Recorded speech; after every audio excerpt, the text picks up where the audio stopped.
Ukraine पर रूस के ताबड़तोड़ हमले लगातार जारी हैं और इन हमलों के बीच यूक्रेन के राष्ट्रपति जेलेंस्की कीव के सैनिक अस्पताल पहुंचे। अस्पताल में यूक्रेन के घायल सैनिकों का इलाज चल रहा है। जेलेंस्की ने देश के लिए लड़ रहे सैनिकों के हौसले को बढ़ाया, उनके जल्द ठीक होने की कामना की। सैनिकों से मुलाकात का ये वीडियो यूक्रेन की सेना द्वारा जारी किया गया है, जिसमें आप साफ देख सकते हैं कि किस तरीके से यूक्रेन के राष्ट्रपति जेलेंस्की खुद यहां अस्पताल पहुंचे हैं, जहां पर घायल सैनिकों का इलाज चल रहा है और साथ साथ उन्होंने वहां पर मौजूद डॉक्टरों के साथ भी मुलाकात की। और एक घायल सैनिक जो युद्ध लगातार लड़ रहे हैं रूस के खिलाफ।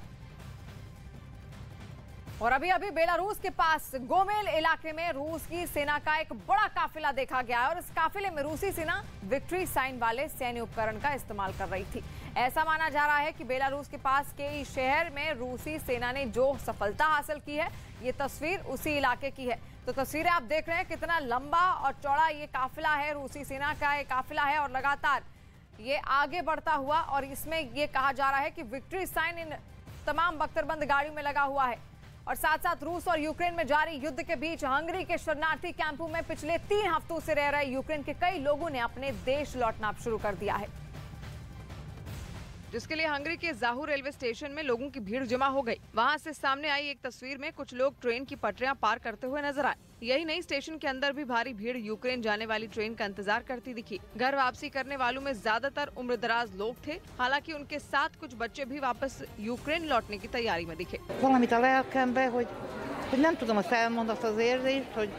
दावा किया गया कि हंगरी में सुरक्षित होने के बावजूद कई लोग अपने वतन लौटना चाहते हैं ताकि वहां सेना की मदद कर सकें। यूक्रेन में युद्ध के बाद लाखों लोगों का पलायन हो चुका है, जिसमें लगभग 2,35,000 लोगों ने हंगरी में ही शरण ली।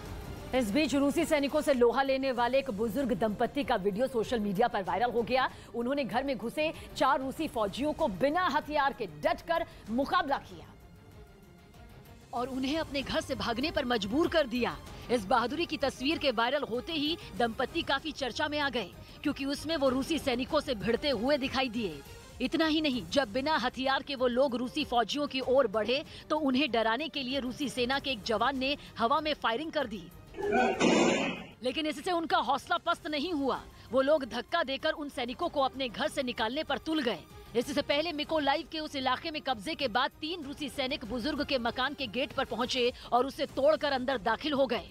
इसके बाद उन्होंने वहां तलाशी ली, लेकिन इसी दौरान वो बुजुर्ग और उनकी पत्नी घर से बाहर निकले और सैनिकों को वहां से चले जाने को कहा। और दिल्ली दौरे के दूसरे दिन योगी आदित्यनाथ आज राष्ट्रपति कोविंद से मुलाकात करेंगे। राष्ट्रपति कोविंद से योगी आदित्यनाथ की मुलाकात सुबह 10:30 बजे होगी और इससे पहले योगी आदित्यनाथ सुबह 9:30 बजे नितिन गडकरी के साथ मुलाकात करेंगे। आज दोपहर 12 बजे योगी आदित्यनाथ केंद्रीय मंत्री अनुराग ठाकुर से, जबकि दोपहर 1:30 बजे धर्मेंद्र प्रधान से मुलाकात करेंगे। और रूस यूक्रेन युद्ध पर अमेरिका के एक अधिकारी ने बड़ा दावा किया है। अमेरिका का कहना है कि यूक्रेन से लड़ने के लिए रूस ने चीन से मदद मांगी है और रूस ने चीन से सैन्य सहायता मांगी है। यूक्रेन के खिलाफ युद्ध के लिए रूस ने चीन से सैन्य उपकरण की मांग की है, क्योंकि लगातार यूक्रेन की मदद भी कई सारे देश कर रहे हैं और ऐसे में रूस खुद को अकेला खड़ा पा रहा है। जंग के 18वें दिन रूस ने यूक्रेन की राजधानी कीव और खार्किव के बाद चर्निव शहर पर कई मिसाइलें दागी। आरोप है कि ये हमले रात के वक्त किए गए, जिसमें सबसे ज्यादा नुकसान रिहायशी इलाकों को हुआ।